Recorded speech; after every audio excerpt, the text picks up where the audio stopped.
யார் யாரை விழுங்குகிறார்கள் அப்படிங்கிற ஒரு பெரிய கேள்வி வந்து பயங்கரமாக இப்போ 2026 தேர்தலுக்கு இன்னொரு 8-9 மாதங்கள் இருக்கிறது. ஆனால் இந்த பேச்சு வந்து ஒரு பெரிய அளவுக்கு பேசிக்கொண்டிருக்கு. கூட்டணிக்குள் இருக்கக்கூடிய கட்சிகள் திரு சண்முகம் உட்பட, திரு திருமாவளவன் அவர்கள் உட்பட, இடதுசாரிகள், எங்களுக்கு காங்கிரஸ் உட்பட அனைவருமே எங்களுக்கு இந்த முறை அதிக இடங்களை ஒதுக்க வேண்டும், கூட்டணி ஆட்சி அமைக்கிறது என்ன தவறு அப்படின்னு கேள்வி கேட்கும். அதே சமயம் அதிமுக பாஜக கூட்டணி பற்றி விமர்சனங்கள் பரவலாக எழுகின்றன. இப்படி யார் யாரை விழுங்குகிறார்கள் அப்படிங்கிற பிரதானமான கேள்விக்கான பதில் என்ன? தமிழக அரசியல் களத்தில் யாரையும் யாரும் விழுங்க முடியாது. எந்த கட்சியும் விழுங்குவதற்கு எந்த கட்சியுமே இடம் தராது. இந்த நடைபெற இருக்கிற 2026 சட்டப்பேரவை தேர்தல் என்பது எல்லா அரசியல் கட்சிகளுக்குமே ஒரு மிகப்பெரிய சவாலாக இருக்கிறது. நம்ம கடந்த காலங்களில் நடைபெற்ற தேர்தல் பார்த்தோம்னா, தேர்தலுக்கு ஒரு 3 மாதம் 4 மாதங்களுக்கு முன்பு தான் பிரச்சாரத்தை முன்னெடுப்பார்கள், கூட்டணியை கட்டமைப்பார்கள், தொகுதி பங்கீடு, இடப்பங்கீடு என்று முடித்து களத்துக்கு வருவார்கள். ஆனால் இன்றைக்கி நம்ம 1 வருஷம் 1.25 வருஷத்துக்கு முன்னாடியே தொடங்கிட்டோம். திராவிட முன்னேற்றக் கழகத்தை பொறுத்தளவு 100% வெற்றியை பெற்ற நாடாளுமன்ற தேர்தலில் வெற்றியை பெற்ற ஒரு வார காலத்திற்குள்ளேயே மரியாதைக்குரிய திமுக தலைவரும் முதலமைச்சருமான திரு மு க ஸ்டாலின் அவர்கள் 200+ 2024 அந்த இலக்கை நோக்கி பயணிக்க வேண்டும் என்று தொடங்கிட்டாங்க. 234 தொகுதிகள்லையுமே தொகுதி பொறுப்பாளர்கள் போட்டாங்க, பாக பொறுப்பாளர்கள், அந்தந்த பூத்து கமிட்டி, மாநில குழு, மாவட்ட குழு, அமைச்சர்கள் குழு என்று போட்டு தேர்தல் பிரச்சாரத்தை தொடங்கி விட்டாங்க. இந்த பக்கம் ஒரு வலுவான கூட்டணி அமையாது என்கிற கண்ணோட்டம் இருந்தது.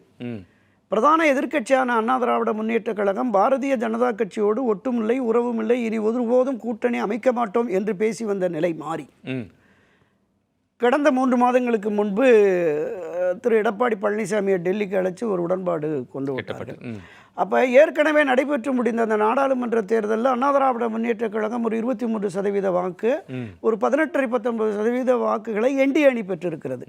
இதை தாண்டி ஆட்சி மாற்றத்தை விரும்புகிற ஒரு 5% மக்களுடைய வாக்குகள் வந்தாலே, அல்லது நாடாளுமன்ற தேர்தலில் வாக்களிக்காத அண்ணா திராவிட முன்னேற்ற கழகத்தினர் அவர்களுடைய வாக்குகள் அதிகமாக வருகிற பொழுது ஒரு ஆட்சி மாற்றம் திராவிட முன்னேற்ற கழக அணிக்கு எதிரான ஒரு வலிமையான போட்டியை தந்துவிட முடியும் என்கிற பார்வை வருகிற பொழுதுதான் இந்த விமர்சனங்கள் வருகிறது.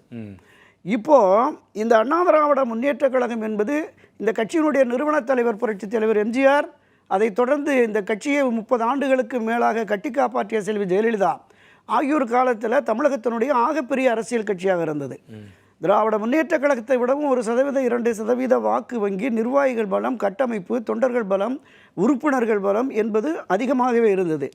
இன்றைக்கு 2-3 பிரிவுகளாக இருப்பதால் ஒரு பலகீனமான நிலையில் திரு எடப்பாடி பழனிசாமி தலைமையில் இந்த அண்ணா திராவிட முன்னேற்ற கழகம் இருக்கிறது.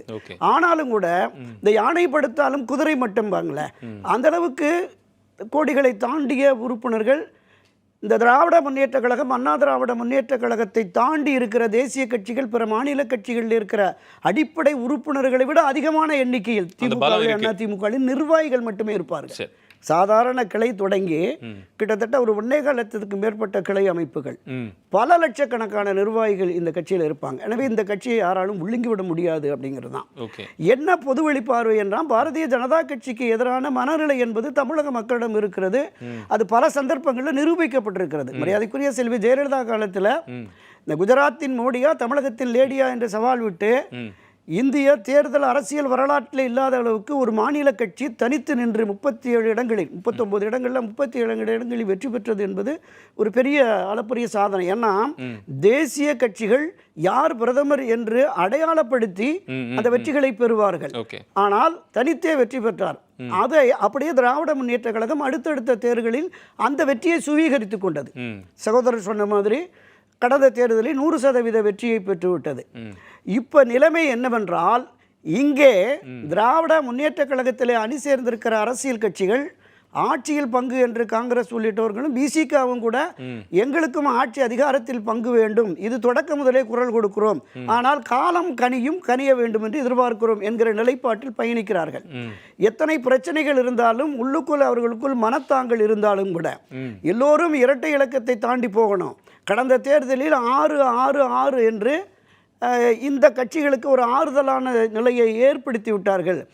அடுத்து நாங்கள் வளர வேண்டும் என்றால் எங்களுக்கு இரட்டை இலக்கத்தில் வேண்டும் என்று எல்லோருமே சிபிஐ, சிபிஎம், பிசிக, மதிமுக போன்ற கட்சிகள்லாம் குரல் எழுப்புகிறார்கள். ஆனாலும் கூட இந்த கூட்டணியிலிருந்து ஒருவராது வெளியிலே வருவார்கள் என்ற வருவதற்கான வாய்ப்பே இல்லை. இல்லை. ஏற்கனவே பாரதிய ஜனதா கட்சிக்கு எதிராக கட்டமைக்கப்பட்ட அந்த கூட்டணி வலிமையாக இருக்கிறது. அண்ணா திராவிட முன்னேற்ற கழகம் பாரதிய ஜனதா கட்சியோடு கூட்டணி அமைப்பதால் அவர்கள் அங்கே பேரம் பேசி வெளியேறுவதற்கான வாய்ப்பும் இல்லை. விசிகாவை திமுக விழுங்கிருச்சு, அண்ணா திமுக பாஜக விழுங்கிறது என்பது இந்த தேர்தல் காலத்தில் பரஸ்பரம் விமர்சனங்களை வெறும் விமர்சனங்களை முன்வைத்து பயணிக்கிறார்களே தவிர இதுல யதார்த்தம் என்பது இல்லை. ஆனால் ஒரு விஷயம் நாம புரிஞ்சுக்கணும், தொடர்ந்து அண்ணா திராவிட முன்னேற்ற கழகம் பாஜகவோடு போகிற பொழுது ஒரு பொதுவெளி பார்வை இருந்தது. தமிழகத்திலே பாரதிய ஜனதா கட்சி காலூன்றி விடக்கூடாது, இந்த திராவிட கட்சிகள் தான் மாறி மாறி ஆட்சி அதிகாரத்தில் இருக்க வேண்டும் என்கிற பார்வை மக்கள் மத்தியிலும் இந்த அரசியல் கட்சியினர் மத்தியில் இருந்தது. நம்ம கடந்த இந்த பாஜக உறவிலிருந்து வெளியேறிய சூழலில் திரு கே பி முனுசாமி கூட சொன்னார், திமுக அண்ணா திமுக என்பது பங்காளிகள் கட்சி, வேறு யாரையும் இங்கே ஊடுருவ விடமாட்டோம் என்றெல்லாம் பேசினார்கள்.